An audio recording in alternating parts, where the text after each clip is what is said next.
வசனத்தை தந்திருக்கிறார். தேவனுடைய சமூகத்திலே இந்த நாளின் செய்திக்காக நாம் தேவமுகத்தை நோக்கி பார்க்கும் பொழுது ஆண்டவர் தந்த வேத வசனம் ஏசாயா தீர்க்கதரிசன புஸ்தகம் 61ஆம் அதிகாரம் 3வது வசனம். ஏசாயா 61:3 நாம் வாசிக்க கேட்போம். சீயோனிலே துயரப்பட்டவர்களை சீர்படுத்தவும், அவர்களுக்கு சாம்பலுக்கு பதிலாக சிங்காரத்தையும், துயரத்திற்கு பதிலாக ஆனந்த தைலத்தையும், ஒடுங்கின ஆவிக்கு பதிலாக துணியின் உடையையும் கொடுக்கவும் அவர் என்னை அனுப்பினார்.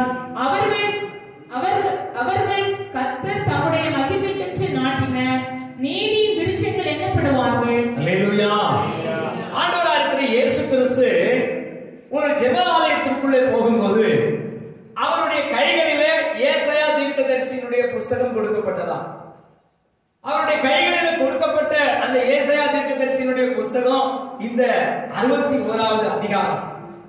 இந்த 61வது அதிகாரத்தை தான் எடுத்து இயேசு கிறிஸ்து வாசித்தார். அது வாசிக்கும் போது முதல் வசனம் சொல்லுகிறது, 61:1 வாசிக்கும் போது அங்கு இயேசு கிறிஸ்து தன்னை குறித்து சொல்லப்பட்ட தீர்க்க தரிசனத்தை வாசிக்கிறார். வாசிங்களேன். 61:1 கர்த்தராகிய தேவனுடைய ஆவியானவர் என்மேல் இருக்கிறார். கர்த்தராகிய தேவனுடைய ஆவியானவர் என்மேல் இருக்கிறார். சிறுமைப்பட்டவர்களுக்கு சுவிசேஷத்தை அறிவிக்க கர்த்தர் என்னை அபிஷேகம் பண்ணினார். அல்லேலூயா.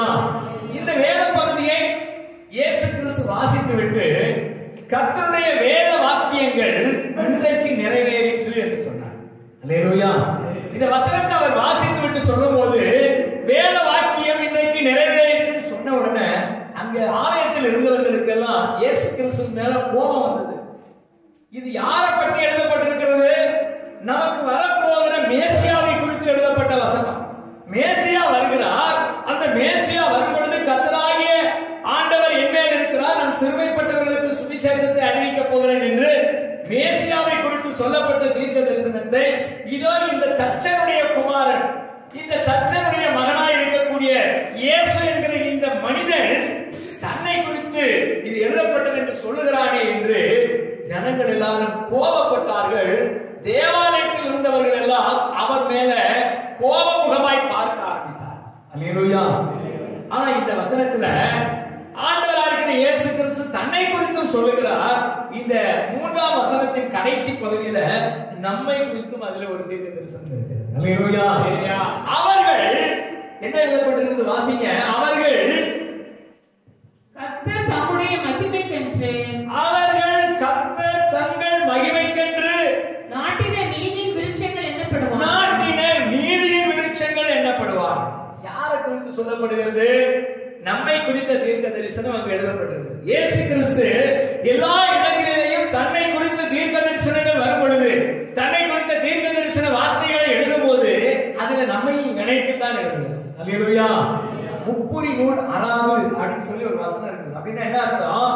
ஆண்டவரும் நாமும் நம்மோடு இருக்கிற சக மனிதர்களும் இணைந்து செயல்பட்டா அந்த நூல் என்ன செய்யாதான்? அறுந்து போகாது. அதே போல ஆண்டவர் எல்லா இடத்திலையும் தம்மை குறித்த தீர்க்க தரிசனங்கள் வெளிப்படுகிற பொழுதெல்லாம் அதுல இன்னொருவரை இணைத்துக் கொள்கிறார். அதுல இந்த வசனம் சொல்லுகிறது, அவர்கள் தங்கள் தேவனுக்கு, தேவனுடைய மகிமைக்கு நாட்டப்பட்ட நீதியின் விருட்சங்களா இருப்பார். அல்லேலூயா. நம்மை குறித்து ஆண்டவர் தீர்க்க தரிசனமா சொல்லி இருக்கிறார் சொல்லும் போது நமக்கு ஒரு சந்தோஷம் வந்தா இல்லையா? சந்தோஷம் வரும் ஒரு அறிவே சொல்லுங்களேன். என்னை குறித்த தீர்க்க தரிசனம் இந்த வேதத்தில் எழுதப்பட்டிருக்கிறது. என்னை குறித்து ஆவியானவர் பல ஆயிரக்கணக்கான ஆண்டுகளுக்கு முன்பாகவே என்னை குறித்து எழுதி வைத்திருக்கிறார். அதுதான் இந்த வசனம். அவர்கள் தங்கள் தேவனுடைய நாமத்தின் மகிமைக்காக நாட்டப்பட்ட நீதியின் விருட்சங்கள். அல்லேலூயா. மற்றவர்களை குறித்து சொல்லப்படல, மற்ற ஜனங்களை குறித்து சொல்லப்படல, தேவனுடைய ஆலயத்திலே நாட்டப்பட்டவர்கள். அதை குறித்து வாசிக்கும் போது சங்கீதங்களின் புஸ்தகம் 52ஆம் சங்கீதம் 8வது வசனத்திலே நாம் வாசிக்கிறோம். 52ஆம் சங்கீதம் 8வது வசனத்துல அவர்கள் எங்கே நாட்டப்பட்டிருக்கிறார்களா? நானும் தேவனுடைய ஆலயத்தில் பச்சையான ஒலிவ மரத்தை போல இருக்கிறேன். தேவனுடைய கிருபை என்றென்றைக்கும் நம்பி இருக்கிறேன். அல்லேலூயா. நானும் எங்கே நாட்டப்பட்டிருக்கிறேன்? தேவனுடைய ஆலயத்திலே நாட்டப்பட்டிருக்கிறேன். ஆண்டவர் சொல்றாரு, அவர்கள் தேவனுடைய மகிமைக்கென்று, தேவனுடைய நாமத்தின் மகிமைக்கென்று நாட்டப்பட்டவர்கள், நாட்டப்பட்ட நீதியின் விருட்சங்கள். அந்த வசனத்தை எடுத்து தியானித்திருக்கிறார் சங்கீதக்கார். அந்த வசனத்தை எடுத்து திரும்ப படித்திருக்கிறார். சங்கீதக்காரனாகிய தாவீதுக்கு ஒரு வெளிப்பாடு. தாவீது சொல்கிறார், நானோ எங்க நாட்டப்பட்டிருக்கிறேன்? தேவனுடைய ஆலயத்தில் நாட்டப்பட்ட பச்சையான ஒலிவ மரத்தை போல இருக்கிறேன். அல்லேலூயா, அல்லேலூயா. நம்முடைய தீர்க்க தரிசனங்கள், நம்மை குறித்து எழுதப்பட்ட வார்த்தைகள் எங்க இருக்குது அப்படின்னு சொல்லி தேடி வாசிக்கணும். பைபிள் எப்படி வாசிக்கணும்? தேடி வாசியுங்கள். உங்களை குறித்து எழுதப்பட்ட தீர்க்க தரிசனம். அல்லேலூயா. ஒரு அருமையான ஒரு ஐயாவை குறித்து நான் ஒரு சாட்சி சொல்லியிருக்கிறேன் ஏற்கனவே. அவர் தொழிலெல்லாம் நஷ்டம் அடைந்து ஒண்ணுமே இல்ல, எனக்கு வருமானமே இல்ல, போதுமான வருமானம் இல்ல, இனிமே நான் என்ன செய்ய போறேன்னு சொல்லி இருக்கும்போது அவருக்கு ஒரு வேத வசனத்தை வாசிக்கும் போது அந்த வசனம் அவரோடு கூட பேசுது. அவர் இல்லாதவைகளை இருக்கிறவைகளை போல அழைக்கிறது, ஒன்றும் இல்லாதவைகளிலிருந்து உருவாக்குகிற தேவன் என்ற செய்தி அவர் கேட்டார். கேட்ட உடனே அவருக்குள்ள ஒரு இன்ஸ்பிரேஷன் என்ன அப்படின்னு, என்ன குறித்து தான் எழுதப்பட்டது. நான் இல்லாதவைகளிலிருந்து தேவன் இருக்கிறவைகளை போல ஒன்றும் இல்லாதவைகளிலிருந்து உருவாக்குவேன் சொல்றாரு. என்ன செய்யலாம் அப்படின்னு சொல்லி ஒரு ஸ்கிராப்ல கிடக்கக்கூடிய ஒரு பொருளை எடுத்து அழகான அழகு பொருளா மாத்துது. அல்லேலூயா. அந்த பிசினஸ் ஆரம்பிக்கிறதுக்கு நான் சொல்லி கொடுத்த அவருக்கு, ஐயா இப்படி செய்யுங்க, இப்படி எல்லாம் பண்ணுங்க அப்படின்னு நான் சொல்லும் போது அவருக்கு புரியல. இந்த வசனத்தை அவர் கேட்ட உடனே, இந்த வசனம் அவரோடு கூட பேசின உடனே அந்த வசனத்துக்கு இந்த பிசினஸ் ஸ்டார்ட் பண்ணாரு. ஓஹோ, அல்லேலூயா. ஏன் அந்த காரியத்தை உங்களுக்கு சொல்றேன்? வசனத்தை வாசிக்கும் போது யாருக்கோ எழுதப்பட்டது, யாரையோ பற்றி எழுதப்பட்டிருக்கிறது, யாருக்கோ இந்த வார்த்தைகள் சொல்லப்பட்டது நினைக்காதீங்க, எனக்கு எழுதப்பட்டது. அல்லேலூயா. பைபிள் எடுத்து வாசிக்கும் போது எனக்கு இன்றைக்கு என்ன வார்த்தையை சொல்லுகிறீங்க ஆண்டவரே, எனக்கு என்ன எழுதப்பட்டிருக்கிறது, என்னை பற்றி என்ன எழுதப்பட்டிருக்கிறது. அல்லேலூயா. ரெண்டு பேரு சபையில நின்று பேசிக் கொண்டிருக்கிறாங்க. ரெண்டு சகோதரிகள் பேசுறாங்க. மூணாவது ஒரு சகோதரி தூரமா நிக்கிறாங்க. அந்த சகோதரியை பார்த்து பார்த்து இவங்க பேசுறாங்கன்னா உடனே அவங்களுக்கு என்ன வந்துடும்? சந்தேகம் வந்துடும். என்ன சந்தேகம்? இவங்க ரெண்டு பேரும் யாரை பத்தி தான் பேசுறாங்க? என்ன பத்தி தான் பேசுறாங்க? உடனே அந்த கம்ப்ளைண்ட் யாருன்னு வரும். பாஸ்டர் பாஸ்டர், போன வாரம் நான் சர்ச்சைக்கு வந்திருந்தேன், இங்க ரெண்டு சகோதரிகளும் சேர்ந்து என்ன பத்தி தான் பேசுறாங்க. எப்படி சொல்றீங்க? தூரத்துல நான் நின்றுட்டு இருந்தேன், அப்படின்னு திரும்பி திரும்பி என்ன பார்த்து பார்த்தே பேசினாங்க. அதனால கண்டிப்பா இவங்க என்ன பத்தி தான் பேசிருக்காங்க. நான் உங்களுக்கு ஒரு காரியத்தை சொல்லட்டுமா? என்ன பத்தி தான் இதை பேசுறாங்க. எதுல? இந்த பைபிள். அல்லேலூயா. என்னைக்காவது அப்படி யோசிச்சிருக்கீங்க? என்ன பத்தி தான் இதுல எழுதப்பட்டிருக்கிறது, என்னை பத்தி தான் இதுல எழுதப்பட்டிருக்கிறது, என்ன பத்தி தான் இதுல பேசப்பட்டிருக்கிறது. யாரோ ரெண்டு பேர் பேசியிருக்கிறாங்க. ஆவியானவரும் ஒரு ஊழியக்காரரும் ஒரு பரிசுத்தமான என்ன பத்தி தான் பேசியிருக்கிறாங்க. அப்படி என்னைக்காவது யோசிச்சிருக்கோமா? அப்படி யோசிச்சாதான் நம்ம எங்கேயோ போயிடுவோம். அல்லேலூயா. சத்தமா அல்லேலூயா சொல்லுங்க. அபிஷேக ஒலிவ மரம் உம் ஆலயத்தில் நடப்பட்டவன், உம் சமூகத்தில் வாழ்கின்றவன், உம்மையே நம்புபவன். அபிஷேக ஒலிவ மரம் உம் ஆலயத்தில் நடப்பட்டவன், உம் சமூகத்தில் வாழ்கின்றவன், உம் தன்னையே நம்புபவன். உம் வசனம்தான் பசியாற்றும் உணவே, உம் பிரசன்னம்தான் தாகம் தீர்க்கும் தண்ணீர். உம் வசனம்தான் பசியாற்றும் உணவே, உம் பிரசன்னம்தான் தாகம் தீர்க்கும் தண்ணீர். நீரே வெளிச்சம், தீர்க்குமாரி, நீரே ஜீவனின் கடனாய். நீரே வெளிச்சம், தீர்க்குமாரி, நீரே ஜீவனின் கடனாய். அபிஷேக ஒலிவரும் உம் ஆலயத்தில் நடப்பட்டவன், உம் சமூகத்தில் வாழ்கின்றவன், உம் அன்பையே நம்புபவன். அவருடைய ஆலயத்திலே நாட்டப்பட்டிருக்கிறோம். எங்க நாட்டப்பட்டிருக்கிறோம்? தேவனுடைய ஆலயத்தில். தேவனுடைய ஆலயத்தில் நாட்டப்பட்டிருக்கிறேன் என்று விசுவாசிக்கிறவர்கள் ஒரு அல்லேலூயா சொல்லுங்க. அல்லேலூயா.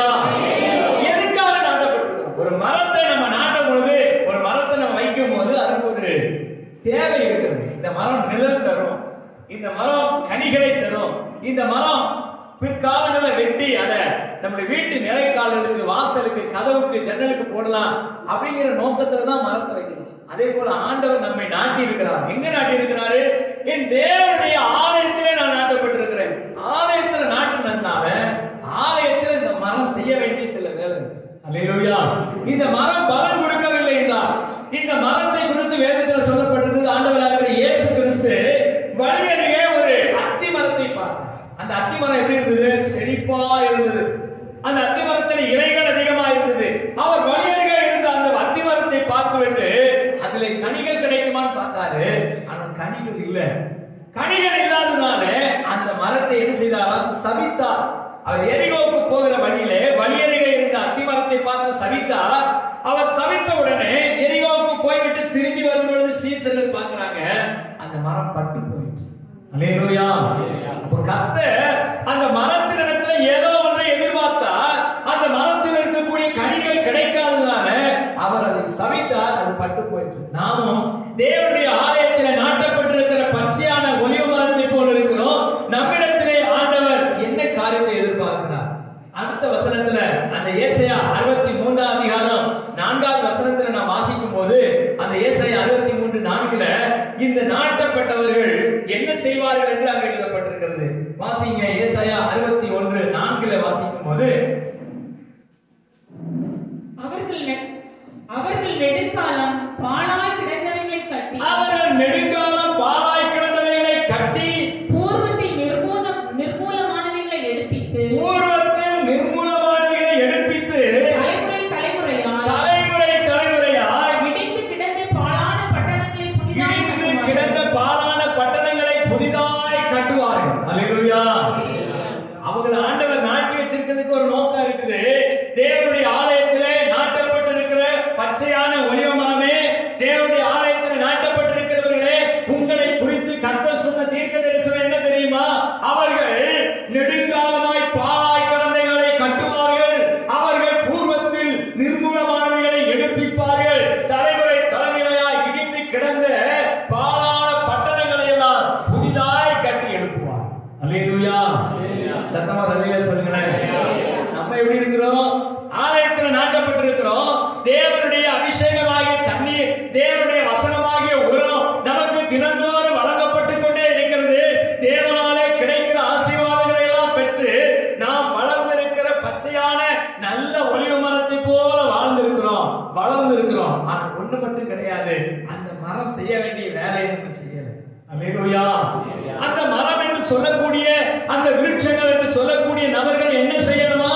ஆண்டவர் சொல்லும் தீர்க்க தரிசனத்தில் எழுதப்பட்டிருக்கிறது. அவர்கள் தேவனுடைய ஆலயத்தில் நாட்டப்பட்டிருந்தால், அவர்கள் தேவனுடைய ஆலயத்தில் நாட்டப்பட்டிருக்கிறோம் என்ற உணர்வு இருந்தால், அவங்க என்ன செய்வாங்க? நெடுங்காலமாய் பாழாய் கிடந்தவைகளை கட்டுவார். அல்லேலூயா. வாசிப்போம். யோவான் எழுதின சுவிசேஷம் 4ஆம் அதிகாரம் 35ஆம் வசனத்திலே வாசிக்கிறோம். யோவான் 4:35.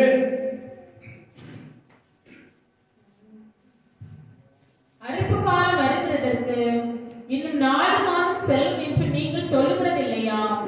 இதோ வயல்நிலங்கள் இப்பொழுதே அறுப்புக்கு விளைந்திருக்கிறது என்று உங்கள் கண்களை ஏறெடுத்து பாருங்கள் என்று நான் உங்களுக்கு சொல்கிறேன். உங்கள் கண்களை ஏறெடுத்து பாருங்கள் என்று நான் உங்களுக்கு சொல்கிறேன். ஆண்டவராகிய இயேசு கிறிஸ்து சொல்லும் பொழுது நம்முடைய சீசர்களை பார்த்து சொல்லுகிறார், அறுப்பு காலம் வருகிறதற்கு இன்னும் 4 மாதம் செல்லும் என்று சொல்லுகிறது இல்லையா? இன்னும் 4 மாதம் கழித்து அறுப்பு காலம் வரப்போகிறது. அறுப்பு காலத்திலே அறுத்து கொண்டு வந்து களஞ்சியத்திலே சேர்க்காவிட்டால் அந்த விதைகள் எல்லாம், அங்கே கொடுக்கப்பட்டிருக்கக்கூடிய, நமக்கு கொடுக்கப்பட்டிருக்கக்கூடிய ஆசீர்வாதங்கள் எல்லாம் வீணாய் போய்விடுமே என்று. அறுப்பு காலத்துல மழை வந்தாலும், அறுப்பு காலத்துல எந்த பிரச்சனை வந்தாலும் ஓடி போய் அறுத்து கொண்டு வந்து களஞ்சியத்துல சேர்க்கிறீங்களே, இதோ நீங்கள் ஏறெடுத்து பாருங்கள், வயல் நிலங்கள் இப்பொழுதே விளைகிறது. அல்லேலூயா. வயல் நிலங்கள் இப்பொழுதே விளைந்திருக்கிறது. அறுத்து கொண்டு வருகிறவர்களுக்கு தான் ஆளும். அல்லேலூயா. ஜனங்கள் எல்லாம் இன்றைக்கு தேசத்துல எப்படி இருக்கிறாங்கன்னா, அறுப்பு காலம் வருகிறதற்கு 4 மாசம் ஆகும், இன்னும் ஆண்டவர் வருகிறதற்கு சில வருஷங்கள் ஆகும் என்று சொல்லி நீங்க இருக்கிறீங்க. இப்பொழுதே அறுப்பு காலம், இப்பொழுதே வயல் நிலங்கள் விளைந்திருக்கிறது. தேசம் முழுவதும் ஆத்துமாக்கள் இன்னும் ரட்சிக்கப்படவில்லையே, தேசம் முழுவதும் இருக்கக்கூடிய ஜனங்கள் இன்னும் இயேசு கிறிஸ்துவை ஏற்றுக்கொள்ளவில்லையே என்ற பாரம் எத்தனை பேருக்கு இருக்குது? அல்லேலூயா. நாம் தேவனுடைய ஆலயத்தில் நாட்டப்பட்டிருக்கிற அபிஷேக ஒலிவ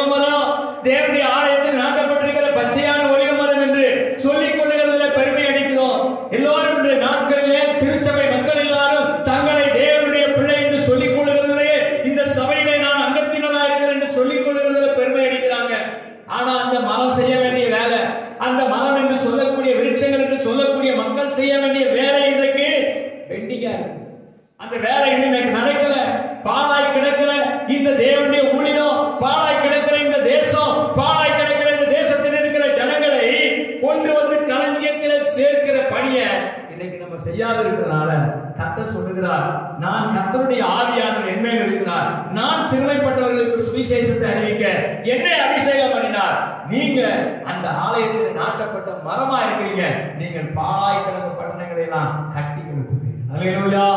ஒரு வசனத்தை வாசிக்கிறோம். ஏசாயா தீர்க்கதரிசன புத்தகம் 51:3 வாசிக்கும் பொழுது ஏசாயா 51:3 இதை குறித்து சொல்லப்பட்டிருக்கிறது. கர்த்தர் சீயோனுக்கு ஆறுதல் செய்வார், அவர் அதன் பாழான ஸ்தலங்களை எல்லாம் தேறுதல் அடைய செய்து அதன் வனாந்தரத்தை ஏதோமின் போலவும் அதன் அவாந்தர வெளியை கர்த்தரின் தோட்டத்தை போலவும் ஆக்குவார். சந்தோஷம் மகிழ்ச்சியும் துதியும் கீத சத்தமும் அதில் உண்டாயிருக்கும். அல்லேலூயா. கர்த்தர் சீயோனுக்கு ஆறுதல் செய்வார். எப்படி செய்வார்னா, பாழாய் கிடந்தவைகளை எல்லாம், பாழாய் கிடக்கிறவைகளை எல்லாம் திரும்ப கட்டி எழுப்புவார். அதுதான் ஆண்டவருடைய குணாதிசயம். ஒரு தேவனுடைய பிள்ளை ஆண்டவருடைய குணாதிசயத்தை பெற்றிருக்கிறேன் என்று சொல்லுகிறவர்கள், தேவனுடைய ஆவியால் நிரப்பப்பட்டிருக்கிறேன் என்று சொல்லுகிறவர்களுக்கு தேவனுடைய எண்ணங்களும் தேவனுடைய விருப்பங்களும் இருக்கணும். அல்லேலூயா. சில பிள்ளைகளை நாங்கள் சில வீடுகளில் பார்க்கும்போது பெற்றோரை போலவே இருப்பாங்க. பெற்றோருடைய குணாதிசயம் அந்த பிள்ளைகளிடத்தில் அப்படியே இருக்கும். நீங்க சொல்லியே கொடுக்க வேண்டாம். நீங்க அவங்களுக்கு சொல்லி கொடுக்காவிட்டாலும் அந்த பிள்ளைகள் அதை கற்றுக்கொண்டு பிறக்கும் போதே கற்றுக்கொண்டு வருவோம். சில வீடுகளில் பாத்தீங்க அப்படின்னு சொன்னா பிள்ளைகள் ஃப்ராடா இருக்கும். உங்களை சொல்லல, ஆமா. ஒரு தம்பிக்கு நான் போன் பண்ணேன் 2 நாளைக்கு முன்னாடி. அவன் போன் பண்ணும்போது ஃபர்ஸ்ட் எடுத்துட்டான், தெரியாதனமா எடுத்துட்டு பேசிட்டான். அடுத்து ஒரு டைம் சொன்னான். அடுத்த உடனே திரும்ப அந்த டைமுக்கு நான் போன் பண்ணேன். போன் பண்ண உடனே ஐ ஆம் இன் மீட்டிங், கால் யூ லேட்டர்னு ஒரு மெசேஜ் வந்துச்சு. இவர் எப்போ நைட் 9 மணிக்கு மீட்டிங் இருக்கிறார். சரி, ஒரு வேலை இருப்பாரா இருக்கும் முக்கியமான மீட்டிங்ல அப்படின்னு சொல்லிட்டு நானும் என்ன பண்ணிட்டேன், சரி அடுத்த நாள் போன் பண்ணுவாரா இருக்கும். மீட்டிங் முடிஞ்ச உடனே மீட்டிங் நைட்டு 9 மணிக்கு முடியல, 10 மணிக்கு முடியல, 11 மணிக்கு முடியல, 1 மணிக்கு முடியல, விடிய கால வரைக்கும் முடியல, ஒரே மீட்டிங். அடுத்த நாள் காலையில சரி ஒரு 9 மணிக்கு இப்போவா மீட்டிங் முடிஞ்சா பார்க்கலாம் அப்படின்னு சொல்லி திரும்ப நான் போன் பண்றேன். திரும்பவும் அதே மாதிரி ஐ ஆம் இன் meeting, I will call you later அப்படின்னு மெசேஜ் இருந்துச்சு. அப்போ நான் நினைச்சேன், இந்த ஃப்ராடை இவன் யாருக்கிட்ட இருந்து கற்றுக்கொண்டிருப்பான் அப்படின்னு சொல்லிட்டு திரும்ப 2வது போன் பண்ணேன். திரும்ப கட் பண்ணி விட்டான். உடனே அவங்க அப்பாவுக்கு போன் பண்ணேன். அவங்க அப்பாவுக்கு போன் பண்ணா அவர் புது நம்பர்னு தெரியாதவங்க எடுத்துட்டு ஹலோ அப்படின்னாரா. நான் சொன்னேன், உங்க பையனுக்கு நீங்க சொல்லிக் கொடுங்க, போன் பண்ணா ஃபர்ஸ்ட் என்ன செய்யணும், எடுத்து பேசுறதுக்கு சொல்லிக் கொடுங்க. வேற நீங்க ஒண்ணுமே சொல்ல வேண்டாம். அவர்கிட்ட போன் பண்றவங்களுக்கு என்ன செய்யுங்க, எடுத்து பேச சொல்லிக் கொடுங்க. சரி சார், இப்பவே நான் சொல்றேன், நேரம் வீட்டுக்கு தான் போறேன். இன்னைக்கு வரைக்கும் சொல்லவே இல்லை, 2 நாள் ஆச்சு. அல்லேலூயா. இது எங்க இருந்து இவன் கத்துக்கொண்டு இருக்கிறான் அந்த ஃப்ராடு வேலைய? அப்பனுடைய ஃப்ராடு அப்படியே பையனுக்குள்ள இருக்கு. அப்பனுக்கு பிள்ளை தப்பாக பிறந்துட்டான். கெட்ட காரியத்தை மட்டும் அப்பாட்ட இருந்து கத்துக்கொண்டு இருக்கிறானே. நம்ம ஆண்டவருடைய பிள்ளைகள் என்று சொல்கிறோம். நம்முடைய ஆண்டவர் எப்படிப்பட்டவரா? அவர் பாலானவைகளை கட்டி எழுப்புகிறவர் அல்லவா? பாலான சீயோனை கட்டி எழுப்பி அந்த சீயோனுக்கு ஆறுதல் செய்கிறவர் அல்லவா? எத்தனை பேர், எத்தனை ஜனங்கள் இன்றைக்கு பாலான நிலையில, ஊழியர்கள் பாலான நிலையில இருக்குது. கட்டி எழுப்பணுங்கிற எண்ணம் நமக்கு வருதா? வரவே மாட்டேங்குது. எப்படி? அல்லேலூயா. கெட்ட காரியத்தை ஒரு தகப்பனிடத்திலிருந்து பிள்ளை சொல்லாமலே கத்துக்கிறான். ஆனா நல்ல விஷயத்தை நம்முடைய தேவன் பாலானவைகளை அவர் கட்டி எழுப்புகிறவரே. எங்க தேசம் இன்னைக்கு பாழாய் கிடக்கிறது. எங்கள் தேசத்தில் இன்னும் ஊழியர்கள் பெருகவில்லையே, சபை பாழாய் கிடக்கிறது, ஆத்மாக்கள் ரட்சிக்கப்படலையே சொல்லி அதுக்காக பிரயாசப்பட்டோம்னா உண்மையிலேயே நம்ம யாருடைய பிள்ளைகளா இருக்கிறோம்? கர்த்தருடைய பிள்ளைகளா இருக்கிறோம். அல்லேலூயா. நம்ம பாட்டெல்லாம் பாடுவோம், இயேசுவின் பிள்ளைகள் நாங்கள் எப்போதும் மகிழ்ந்திருப்போம். இயேசுவின் பிள்ளைகளே எப்போதும் மகிழ்ந்திருப்போம். இந்நேரமும் இவ்வேளையும் இயேசுவின் கைகொள்ளுவோம். இந்நேரமும் இவ்வேளையும் இயேசுவின் கைகொள்ளுவோம்.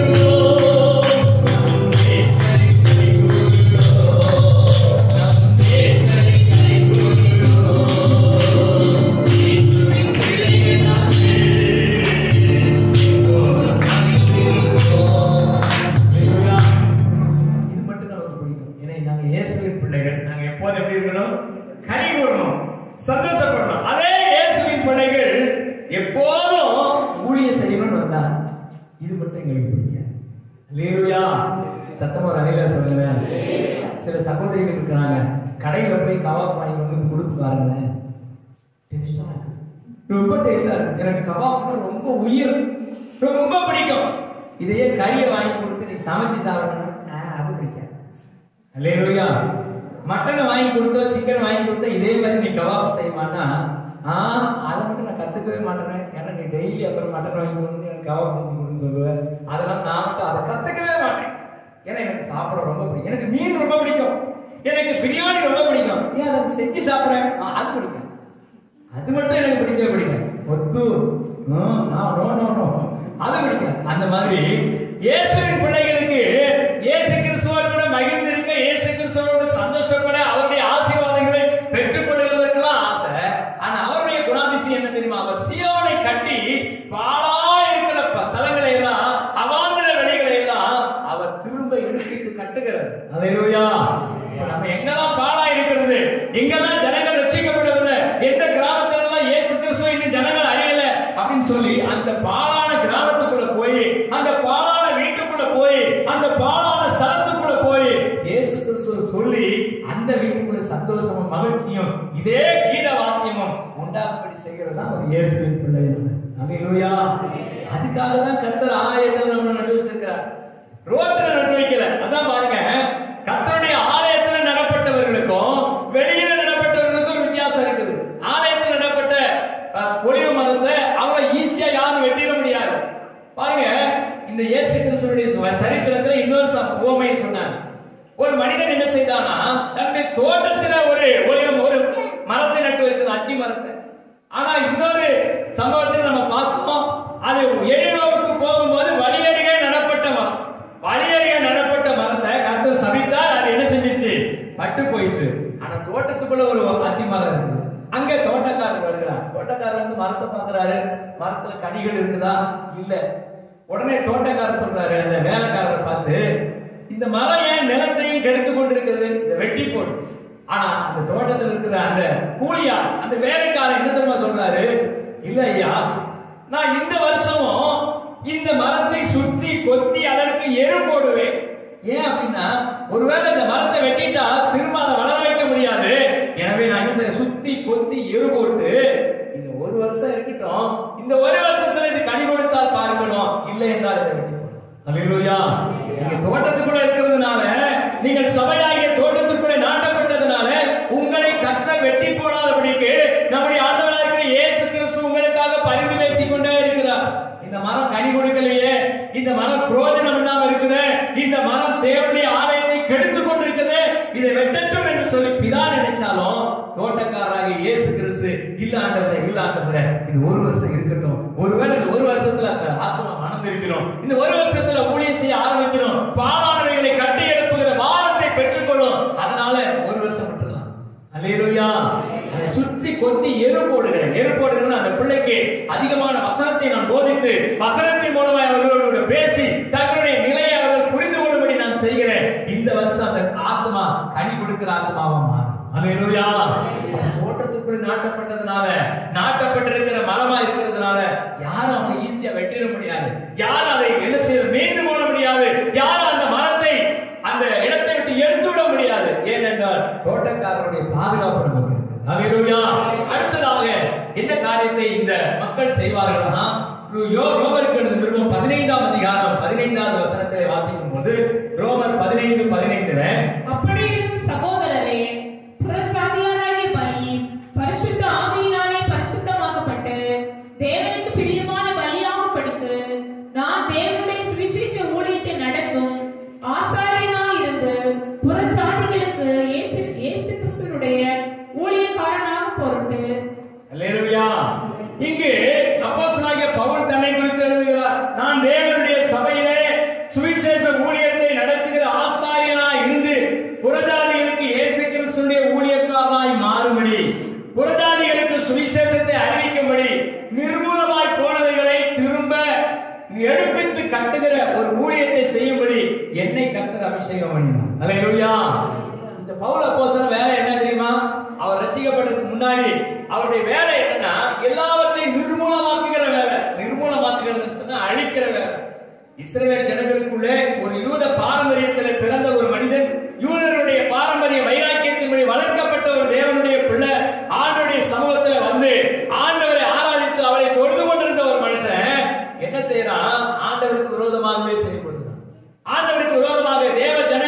கட்டி இழுத்து கொண்டு போய் காவலில் போடுகிறான், அவர்களை கொலை செய்கிறான், அவர்களுக்கு விரோதமான காரியங்களை செய்கிறான். அவனாலே நிர்மூலமாக்கப்பட்டவைகள், அவனாலே நிர்மூலமாக்கப்பட்ட சுவிசேஷம், அவனாலே தடை செய்யப்பட்ட சுவிசேஷம், அவனால் எதிர்ப்பு தெரிவிக்கப்பட்ட அந்த சுவிசேஷம் அவனாலேயே திரும்ப கட்டி இருக்கு. அல்லேலூயா. அதான் பவுல் சொல்றாரு, அந்த நிர்மூலமான அந்த சுவிசேஷத்தை, என்னால அழிக்கப்பட்ட அந்த சுவிசேஷத்தை, என்னால சொல்லப்பட்ட, என்னால பொய்யான காரியங்களை சொல்லி அழிக்கப்பட்ட அந்த தேவனுடைய பிள்ளைகளுடைய வாழ்க்கையை திரும்ப நான் என்ன செய்ய போறேன்? புறஜாதிகளுக்கு இயேசு கிறிஸ்துவின் ஊழியக்காரனாய் மாறி, புறஜாதிகளுக்கு சுவிசேஷத்தை அறிவித்து, புறஜாதிகள் மத்தியிலே இயேசு கிறிஸ்துவின் அன்பை சொல்லி அவர்களையும் தேவனுடைய பிள்ளைகளாய் மாற்றணும். அல்லேலூயா.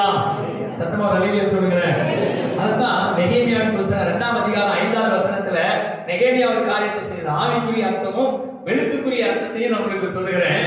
எழுத்துக்குரிய அர்த்தத்தின்படி நெகேமியா செய்கிறார் பாருங்க. 2ஆம் அதிகாரம் 5ஆவது வசனம். ராஜாவை பார்த்து ராஜாவுக்கு சித்தமாய் இருக்கு, அடியேனுக்கு உமது சமூகத்தில் தயவு கிடைத்ததானால் என் பிதாக்களின் கல்லறையில் இருக்கும் பட்டணத்தை கட்டும்படி யூதா தேசத்துக்கு நீர் என்னை அனுப்ப வேண்டிக் கொள்கிறேன் என்றான். இதான் அந்த பட்டணத்தை நிர்மூலமாகி கிடக்கிற, இந்த பட்டணத்தை நிர்மூலமாகி கிடக்கிற இந்த யூதாக்களின் பட்டணத்தை, இந்த எருசலேம் பட்டணத்தை கட்டும்படிக்கு நான் போக எனக்கு உத்தரவு கொடு. ராஜாவிடத்துல வேலை பார்க்கிறாரு. நெகேமியா உயர் பதவியை சேர்ந்த ஒரு மனிதன், அவருக்கு பதவி இருக்குது, பட்டம் இருக்குது, வருமானம் இருக்குன்னு சொல்லி தன்னுடைய தேசத்தை விட்டு அந்நிய தேசத்துல வாழ்ந்து கொண்டிருந்தாலும் அவருடைய பாரம் எல்லாம் என்னுடைய பட்டணத்தை நான் கட்டி எழுப்பேன். அல்லேலூயா. அலங்கங்கள் இடிக்கப்பட்டு கிடக்கிறது, தேசத்தில் ஊழியங்கள் பாழாய் கிடக்கிறது, சபைகள் பாழாக கிடக்கிறது. இந்த சபைகளை கட்டி எழுப்ப வேண்டுமே, சபையில் இருக்கிற ஊழியங்களை கட்டி எழுப்ப வேண்டுமே, நான் என்ன செய்யட்டும், என்னால் என்ன முடியும், அதை நான் செய்ய போறேன்னு சொல்லி இறங்கி வந்தார். அதனாலதான் ராஜா அவனுக்கு வேண்டியவைகளை எல்லாம் கொடுத்து அந்த தேசத்தில் அவனை உயர்த்தினார். அல்லேலூயா. அடுத்தபடியாக இவர்கள் என்ன செய்வார்கள் என்று ஏசாயா 61:4 சொல்லப்பட்டிருக்கிறது என்றால், அவர்கள் இடிந்து கிடந்தவைகளை புதிதாய் கட்டுவார். முதல்ல பாழானதை கட்டினார்கள், இரண்டாவது நிர்மூலமானதை கட்டினார்கள், மூன்றாவது இடிந்து கிடக்கிறது. வாசிப்போம். கொலோசியர் 1ஆம் அதிகாரம் 25வது வசனம். கொலோசியர் 1:25.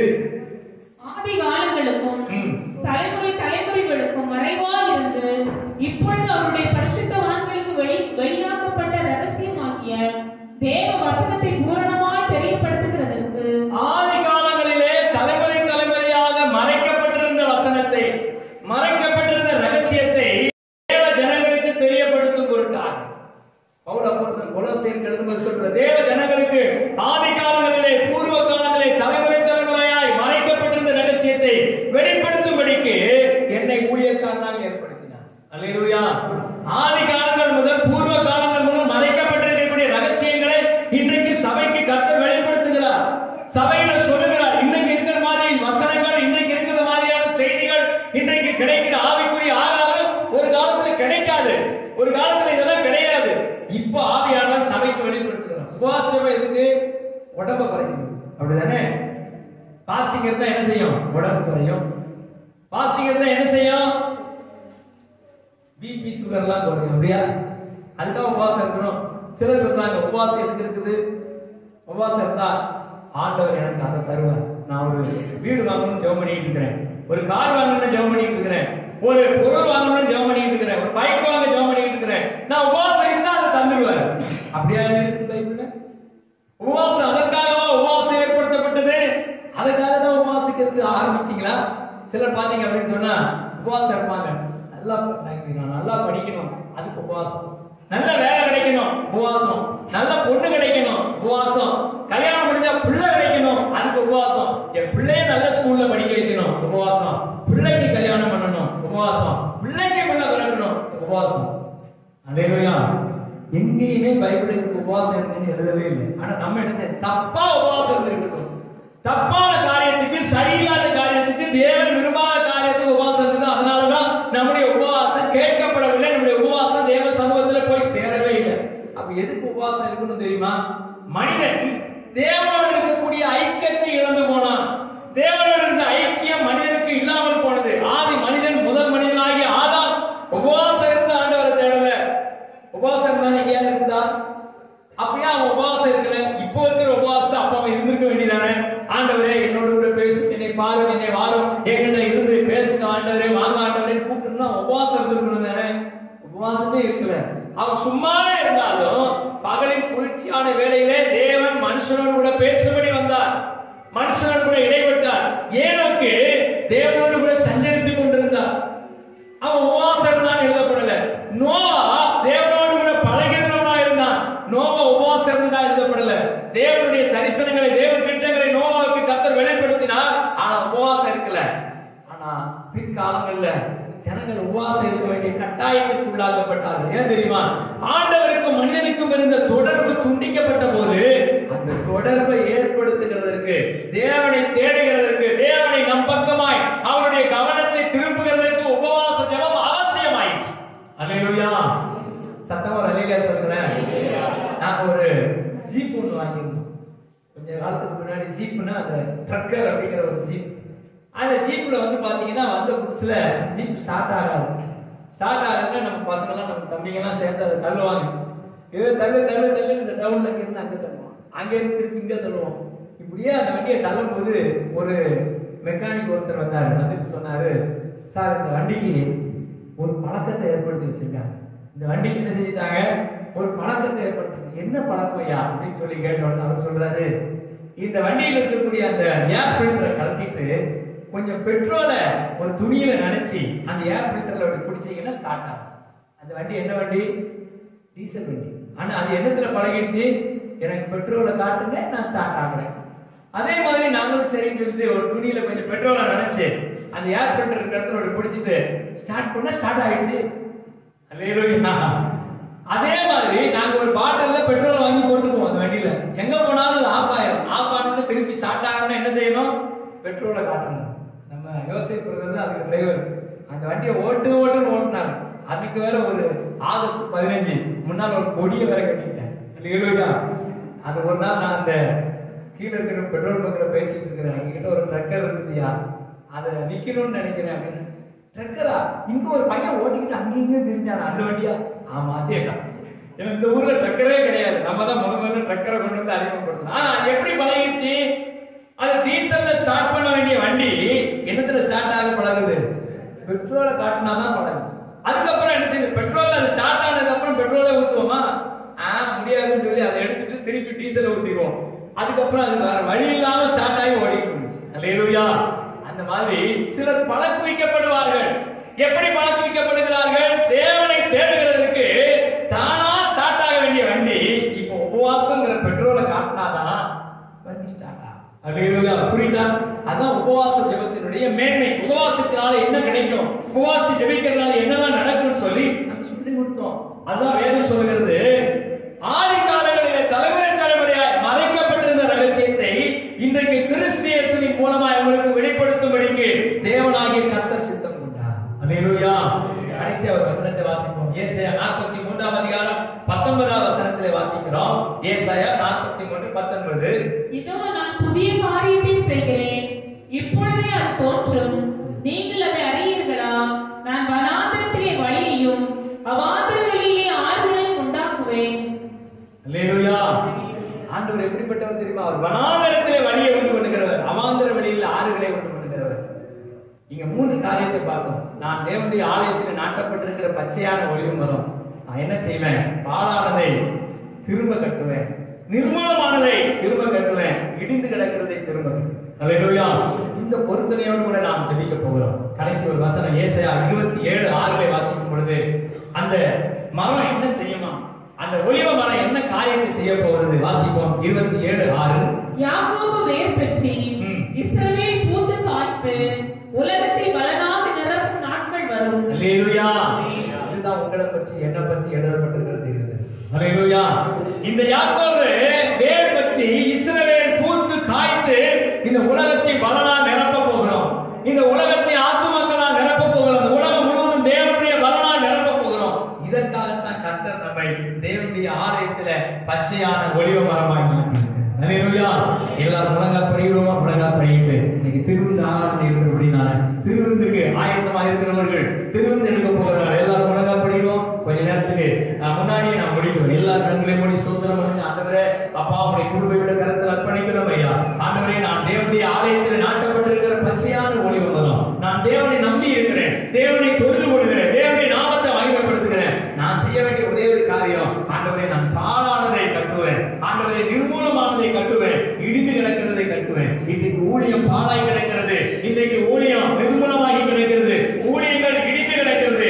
அதை கட்டி எழுப்பத்தான் கர்த்தர் உங்களை கொண்டு வந்திருக்கிறார். ஒருவேளை உங்க கிராமத்தில் உங்களுக்கு ஒரு பொறுப்பு கொடுத்திருக்கலாம். உங்க கிராமத்துல சந்திக்கிறதற்கு ஆத்துமாக்களே இல்லையா? ஆத்துமாக்களே இல்லையா? யோசித்து பாருங்க, எத்தனை ஆத்துமாக்கள், எவ்வளவு ஜனங்கள், உங்க கூட வேலை பார்க்கிற மக்கள், உங்களை அறிமுகமான மக்கள், உங்களோட பேசுகிற மக்கள், எவ்வளவு பேருக்கு இயேசுவை பற்றி சொல்லலாம் தெரியுமா? எவ்வளவு பேருக்கு சுவிசேஷத்தை சொல்லி அவர்களை பரலோகத்திற்கு பங்குள்ளவர்களாய் மாற்றலாம் தெரியுமா? நாம் அதை செய்யாம இருக்கிறோம். கர்த்தருடைய சமூகத்தில் ஒப்பு கொடுப்போமா?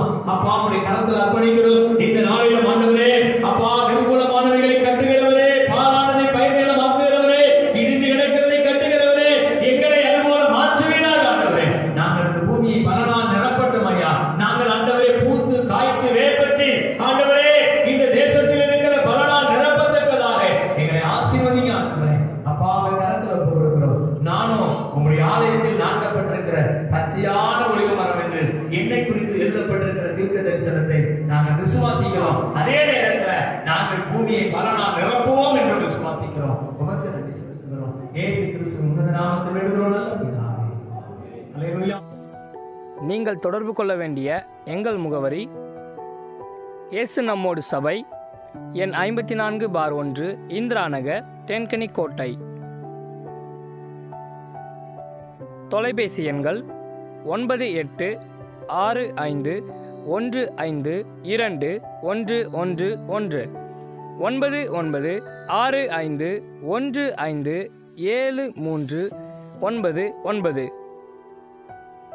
Our address: இயேசு நம்மோடு சபை, நம்பர் 54/1, இந்திரா நகர், தென்கனி கோட்டை. Phone numbers 9865152311, 9965157399.